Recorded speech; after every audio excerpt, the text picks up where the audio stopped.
It has become fashionable for young people, especially those who are college educated, to hate America. And yet, millions around the world want to live here. Does that make any sense to you? Either America is a horrible place or it's a wonderful land of opportunity. Which is it?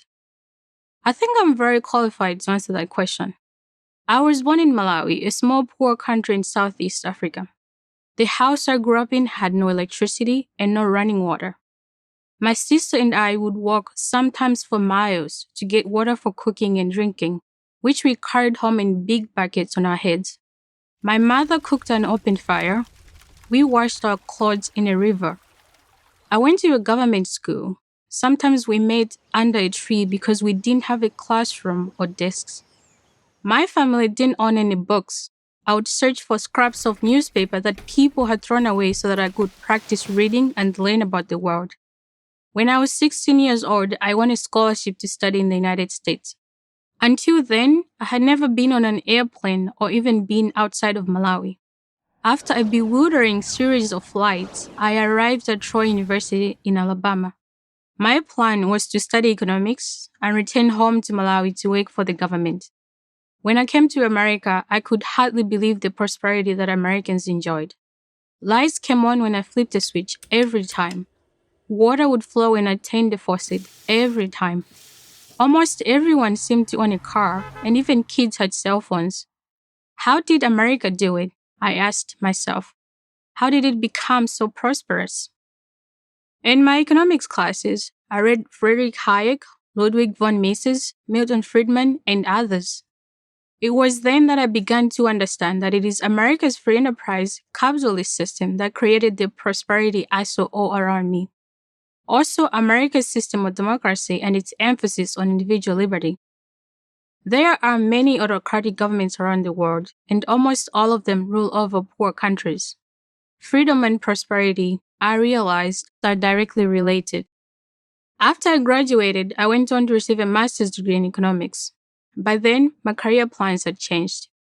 I wanted to work for an organization that championed free enterprise. And that's how I found myself at center of the American experiment in Minnesota, a long way from where I started, in Malawi. According to the Human Freedom Index, in 2023, the US had the fifth freest economy in the world. Essentially, what this means is that it is much easier to start and operate a business in the US than it is in Malawi, which ranked 128. In other words, the United States has an economic system that rewards innovators who provide us with things we value. This motivates more people to create new products or find cheaper and better ways of doing things, making all of us richer in the process. The US dominates not just when compared to poor countries such as Malawi, but even other prosperous countries such as the United Kingdom. America is so rich that on a per capita basis, if Britain were one of the US states, it would rank among the poorest, barely above Mississippi. What is America's secret? It's not complicated. Lower taxes and fewer regulations lead to the creation of more wealth for more people. That's the essence of free enterprise. I have focused on economics because that's my field of study. But let me return to my opening question.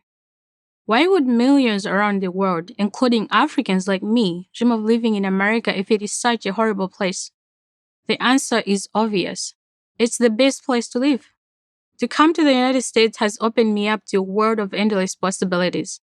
Even as a college student with nothing to my name, my life became exponentially better than I could have ever imagined.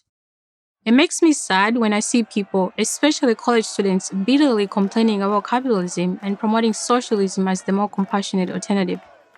Are these people crazy? I ask myself. Or badly misinformed? Or maybe they're just naive.